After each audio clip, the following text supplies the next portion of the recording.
탄성계수와 후크의 법칙에 대해서 설명하겠습니다.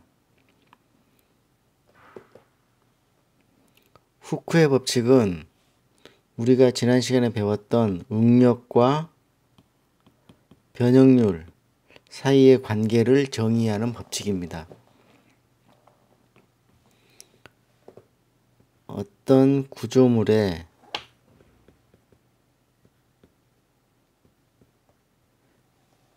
외력 하중 F가 작용하게 되면 구조물의 내부에는 힘의 평형에 의해서 F와 힘의 크기는 같고 방향이 반대인 내력 P가 생긴다는 것은 여러분들이 이미 알고 있습니다. 이 P의 크기는 F와 같죠.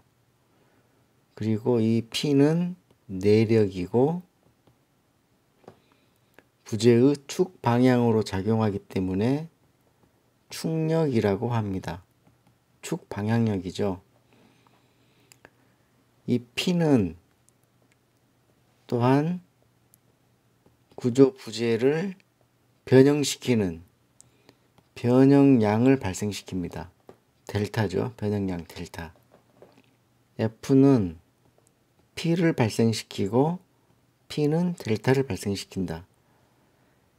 P를 부재의 단면적으로 나눠주면 얘는 응력이 되는 것이고요. 축방향 응력, 수직 응력이 되는 것이고 델타를 부재의 원래 길이로 나눠주면 얘는 변형률이 되는 것이죠.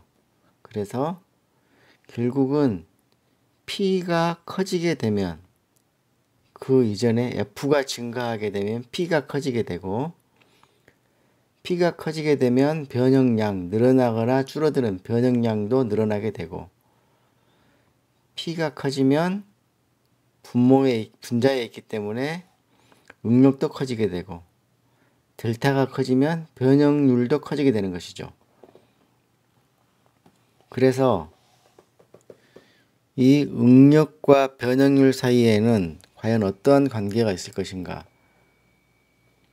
조금 더 쉽게 이해하기 위해서 응력에 관계된 인자들 중에 P만 도출을 하고 변형률에 관계된 인자 중에 델타만 끄집어내서 힘 P와 델타의 관계를 가지고 한번 그래프를 그려보도록 하죠. 우리가 이러한 부재를 P라는 힘으로 압축을 시키고 있다. P의 크기는 F이죠. 줄어든 양이 이 양쪽에서 줄어든 양을 합했더니 델타가 되었다. 그러니까 P가 작용시킨, 변화시킨 부재의 양은 델타이다. 그럼 이 P, 하중이 2배로 증가했다면, 외력이 2배로 증가했다면 이 P가 발생시키는 변형량은 당연히 이 델타가 될 것이라는 것을 우리는 예측해 볼 수가 있죠. 그렇지만 후크의 법칙이 처음부터 그렇지만 1660년대의 사람들은 이 관계를 쉽게 알아내지 못했고 증명하기도 힘들었죠. 영국의 로버트 후크라는 사람이 이 관계를 실험을 통해서 입증을 해냈고 그래서 P와 델타는 비례 관계에 있다라는 것을 밝혀냈고 이 비례 관계 사이에는 어떠한 상수가 존재한다라는 것을 알아낸 것이죠. 그래서 P는 K 델타, 이 K는 부재를 구성하고 있는 재료의 강한 정도에 따라서 결정되는 상수이죠. 비례 상수. 얘가 스프링 상수의 개념을 가지고 있는 것이죠. 로버트 후크는 1600년대에 이 P와 델타의 관계를 가지고 하나의 법칙을 정립을 하였지만 이로부터 약 한 150년이 지난 이후에 같은 영국의 토마스 영이라는 사람이 P와 델타의 관계가 아니고 얘를 조금 더 일반화시키기 위해서 응력과 변응률의 관계로 발전을 시켰죠. 그렇지만 우리는 흔히 후크의 법칙이다라고 하면 이 두 가지 전부 다를 포함해서 후크의 법칙이라고 얘기를 합니다. P와 델타의 관계를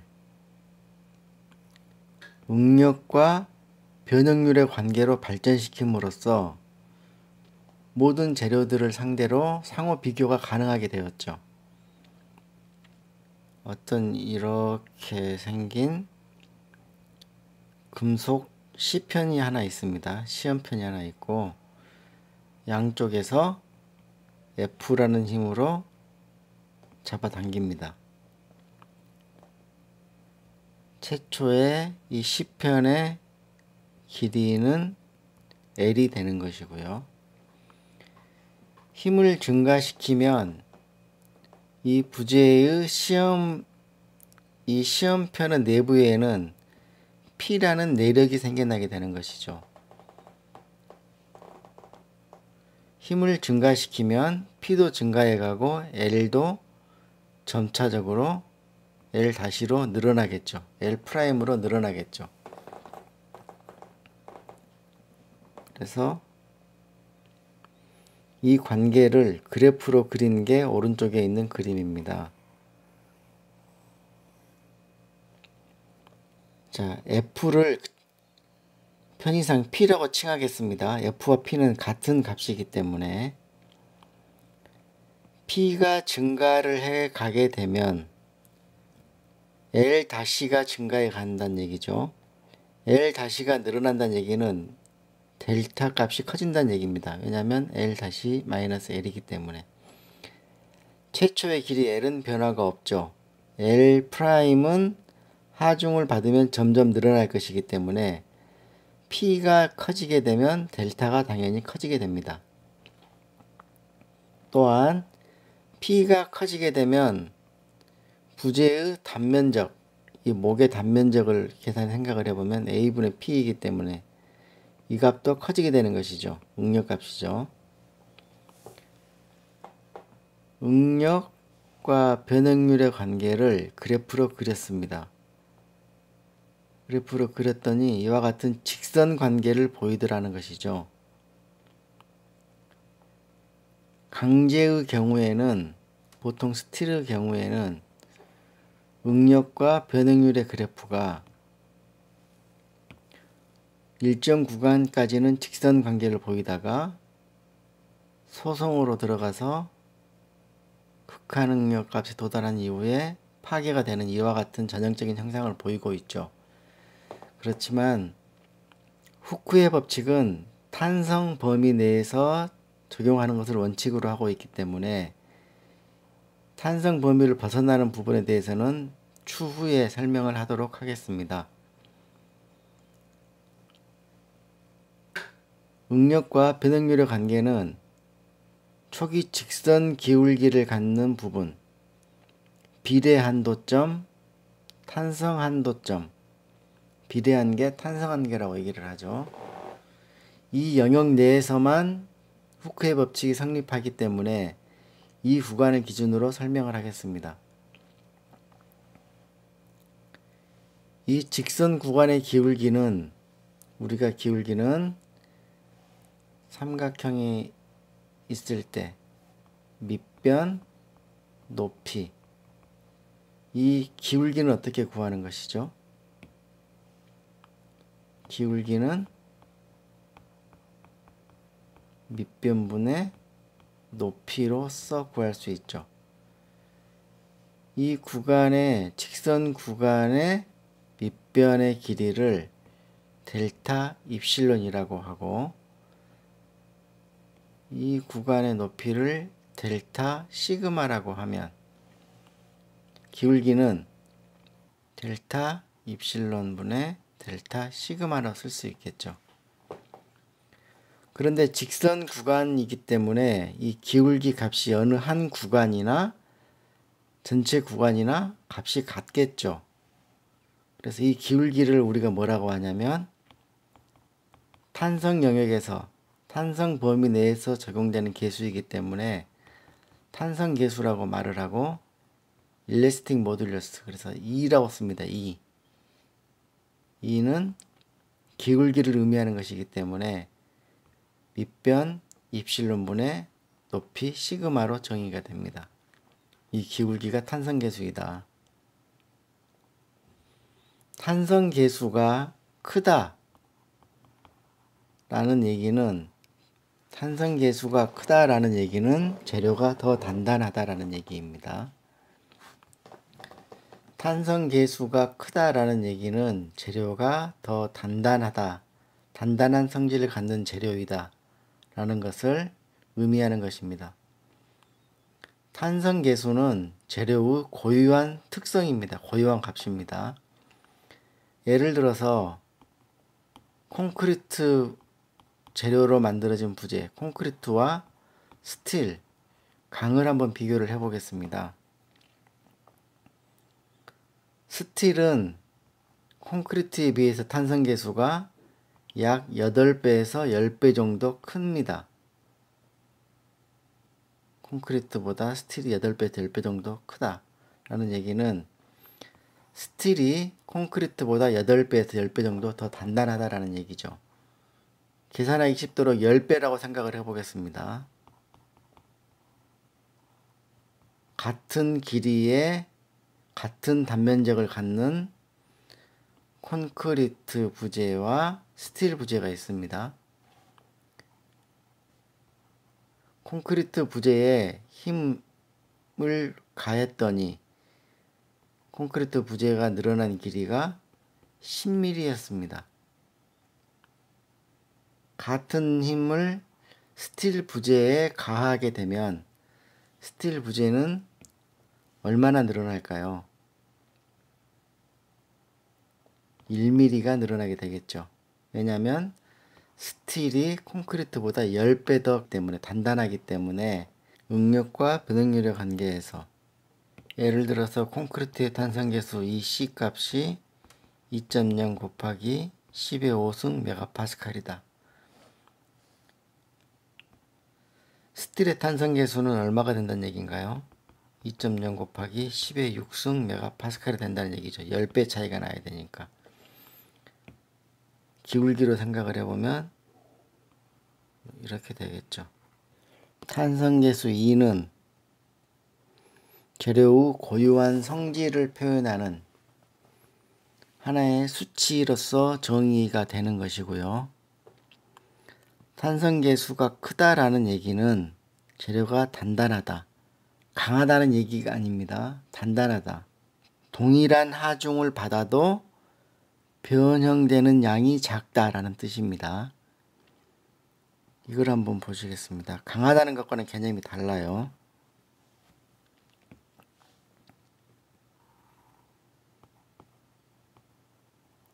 이 끝점을 파괴가 되는 점이라고 보겠습니다.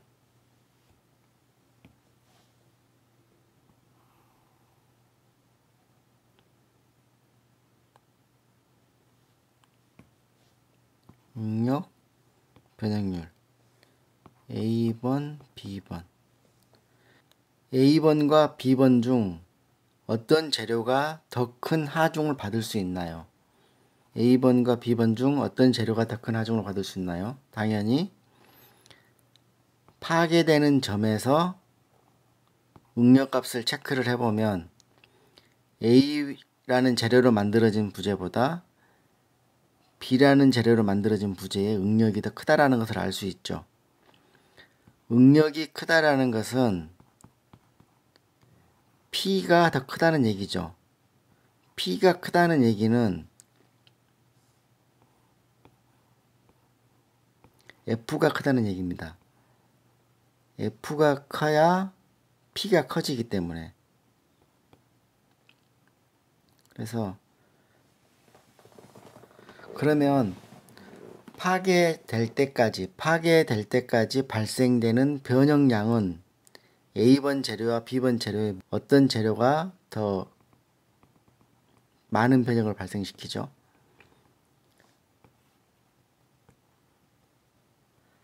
변형률로 표현이 되어 있긴 하지만 변형률은 L분의 델타라고 얘기를 했습니다. L은 변하지 않아요. 최초의 길이이기 때문에. 변형률이 커지려면 델타가 커져야 됩니다. 델타가 커진다는 얘기는 많은 양이 늘어나 있다라는 얘기가 되는 것이고요.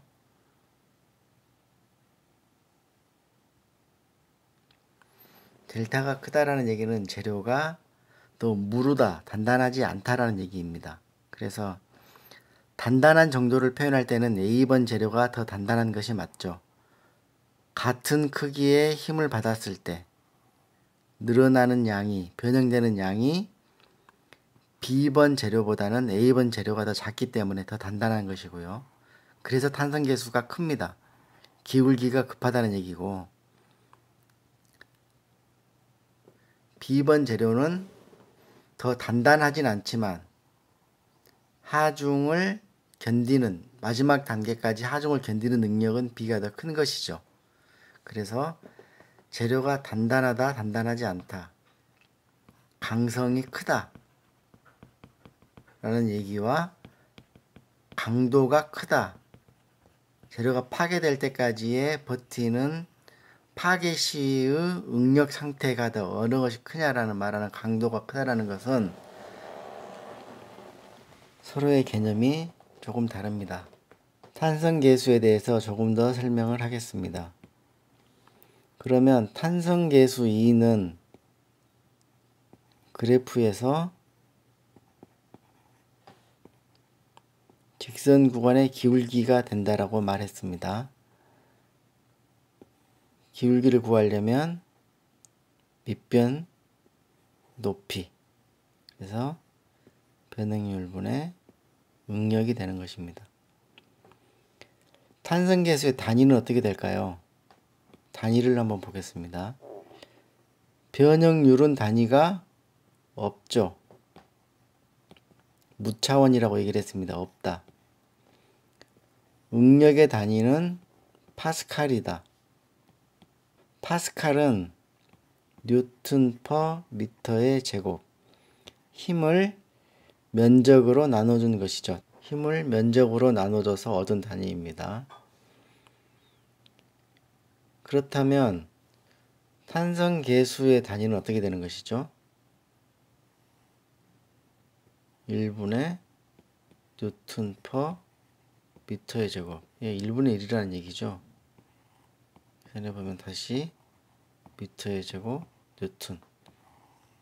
응력과 같은 단위인 파스칼의 단위를 그대로 갖게 됩니다. 당연히 그렇겠죠. 이 관계에서부터 그럼 응력은 어떻게 구할 수 있죠? 이필론 시그마를 구할 수 있고요. 변응률은 이렇게 구할 수 있겠죠.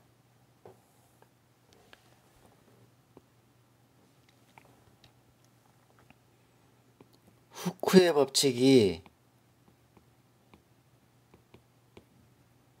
성립하는 조건이 한 가지가 있습니다. 재료가 어떤 상태에 있어야 된다?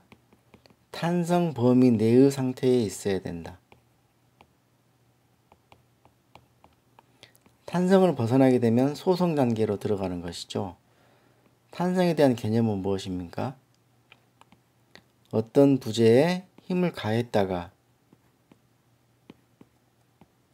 힘을 제거시키면 원래의 길이대로 그대로 돌아오는 것. 잔류 변형을 남기지 않고 그대로 돌아오는 성질.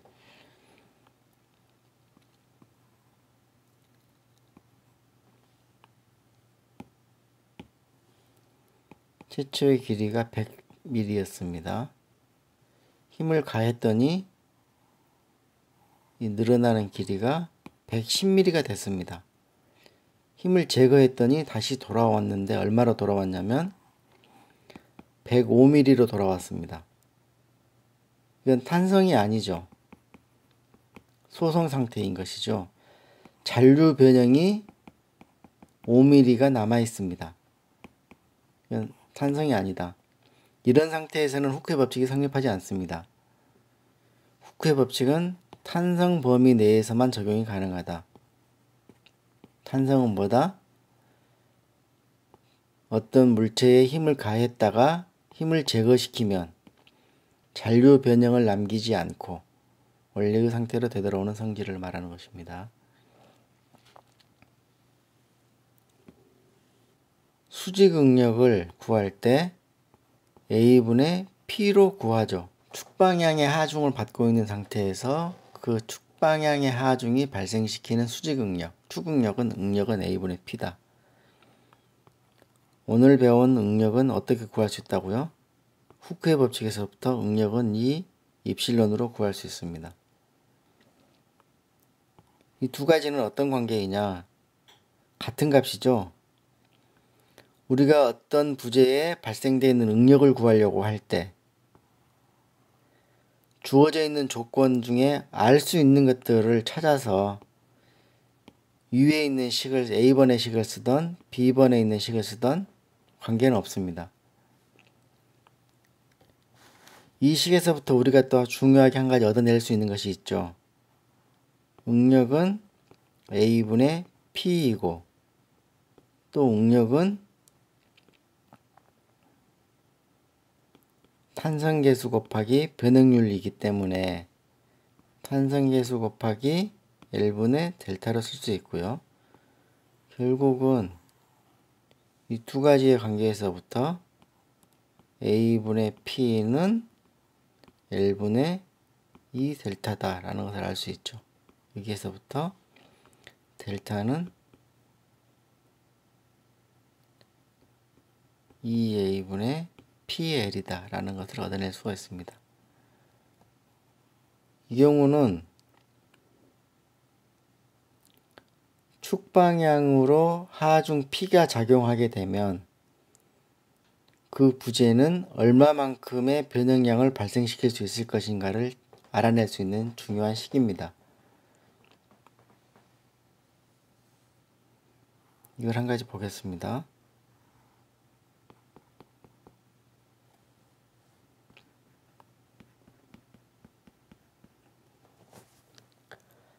자, 힘 F가 작용을 합니다. 그러면 이 부재는 얼마나 늘어날까요?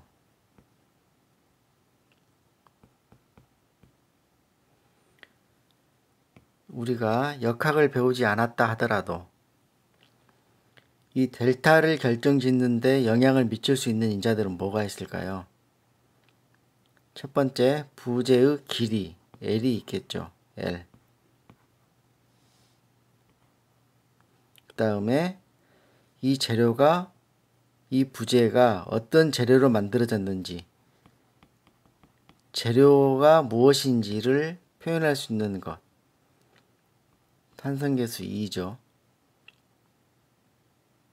그 다음에 이 재료가 이 부재가 어떤 단면을 형성하고 있는지 단면의 사이즈가 얼마나 되는지 A죠.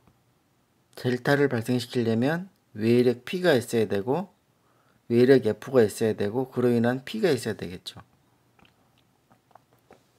그러면 봅시다. 델타가 있는데 델타와 P는 자, 관계를 찾아봅시다. 델타가 커지려면 P가 커져야 되겠죠. 당연한 것이고 L은 어떤가요? L이 길면 델타도 늘어나겠죠. 단면적이 크면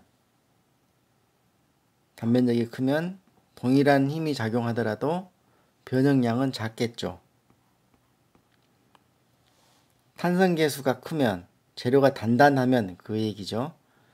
동일한 힘을 받더라도 변형량은 작을 것입니다. 이와 같은 관계식을 우리가 알 수 있죠. 그래서 델타는 A2분의 PL로 구할 수 있다. 이 분모의 항 EA를 축광성이라고 정의를 합니다. 축광성. 축방향으로 하중이 작용했을 때 변형되는 양을 결정함에 있어서 저항해주는 정도이죠.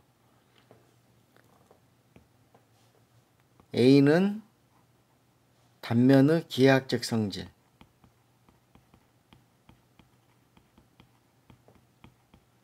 단면의 형상이 갖는 특성. 2는 재료의 역학적 성질. 재료가 갖는 특성을 표현하는 것이죠. 이 두 가지를 합해서 축광성이라고 얘기를 합니다. 축광성, 부재의 축광성. 축방향으로 하중이 작용했을 때 저항해주는 정도. 앞으로 이 A 값은 자주 등장을 하게 됩니다. 주의 깊게 관심을 가지고 알아두시면 좋겠습니다. 그래서 우리가 이를 탄성계수라고 표현한다고 했죠. 그리고 다른 말로는 영계수라고도 표현합니다. 이 토마스 영이라는 사람이 응력과 변행률의 관계에서의 직선 구간의 기울기를 탄성계수로 정의했기 때문에 영계수라고도 표현을 합니다. 그리고 이 실험을 할 때 늘어나는 변형률 입실론이 길이 방향의 변형률이기 때문에 종방향, 길이 방향의 변형률이기 때문에 여기에 착안해서 종방향 탄성계수다. 그래서 종탄성계수라는 얘기도 합니다. 다 같은 의미입니다. 탄성계수, 영계수, 종탄성계수 다 같은 뜻으로 사용되고 있습니다. 응력을 구하는 두 가지 식에 대해서 잠깐 보충 설명하겠습니다. 응력은 E 입실론, 후크의 법칙이죠. 응력은 A분의 P. 조금 전에 설명드렸던 것처럼 두 가지 식은 모두 부재에 발생되는 수직 응력을 구할 수 있습니다. 구할 수 있는 식입니다. 그런데 응력은 A분의 P라는 식은 우리가 알고 있는 것처럼 힘 F가 작용했을 때, 힘 P가 작용했을 때 단면적의 크기를 알 수 있으면 응력을 구할 수 있다는 것이죠. 그러니까 이 식을 이용해서 응력을 구하려면 그 부재에 작용하는 힘 P를 알아야 되고 단면적을 알고 있어야 됩니다. 두 가지를 알고 있으면 응력을 구할 수 있다는 것이죠. 그런데 단면적을 구하기가 쉽지 않거나 이 부재가 얼마만큼의 내력이 발생되어 있는지를 쉽게 알 수 없는 경우가 있죠. 이런 구조물 같은 경우는 단순한 구조이기 때문에 그 힘의 크기를 알 수 있지만 굉장히 복잡한 구조물이거나 아니면 비정형화되어 있는 형태의 구조물들의 어떤 한 부분에 발생된 응력을 알고 싶을 때 이럴 때는 힘 F가 작용했을 때 예를 들어서 이런 부재에 얼마만큼의 P가 발생되는지를 알아내는 방법은 쉽지가 않습니다. 물론 알아낼 수는 있죠. 여기도 마찬가지입니다. 자동차 같은 경우에 자동차가 있는데 충격이 발생했어요. 충격이 발생했는데 운전석 쪽 문에 얼마만큼의 힘이 발생되는지를 알기는 쉽지가 않습니다. 이럴 때는 이 구조 부재가 무슨 재료로 만들어져 있는지를 알고 탄성계수 2를 안다는 얘기죠. 이 부재의 변형률을 알 수 있으면 응력을 구할 수 있다는 뜻입니다. 탄성계수는 무슨 재료로 만들어져 있는지를 알 수 있으면 그 값은 고유한 값이기 때문에 알 수 있죠. 재료를 알 수 있으면 탄성계수는 알 수 있다. 변형률을 구할 수 있는 방법도 여러 가지가 있긴 하지만 변형률을 구할 수 있는 대표적인 방법은 스트레인 게이지, 센서를 이용하는 것이죠. 즉, 구조물의 부재 표면에 직접 게이지를 부착을 해서 바로 변형률 값을 알아내는 것이죠. 구조물의 표면에 스트레인 게이지라는 센서를 붙여서 전기적인 신호가 발생되는 센서를 붙여서 이 센서로부터 변형률 값을 바로 알아낸다. 그리고 무슨 재료를 썼는지를 알아낼 수 있으면 응력을 그 자리에서 바로 구할 수 있다라는 것입니다. 그래서 이 두 가지 식은 어떤 재료로 만들어져 있는지, 그 다음에 변형률이 얼마인지를 알 수 있으면 사용하는 식. 후크의 법칙은 응력은 A분의 P는 단면적의 사이즈를 알고 그 부재에 발생되는 내력의 힘 크기를 알 수 있으면 사용할 수 있는 식. 이렇게 이해하면 되겠습니다.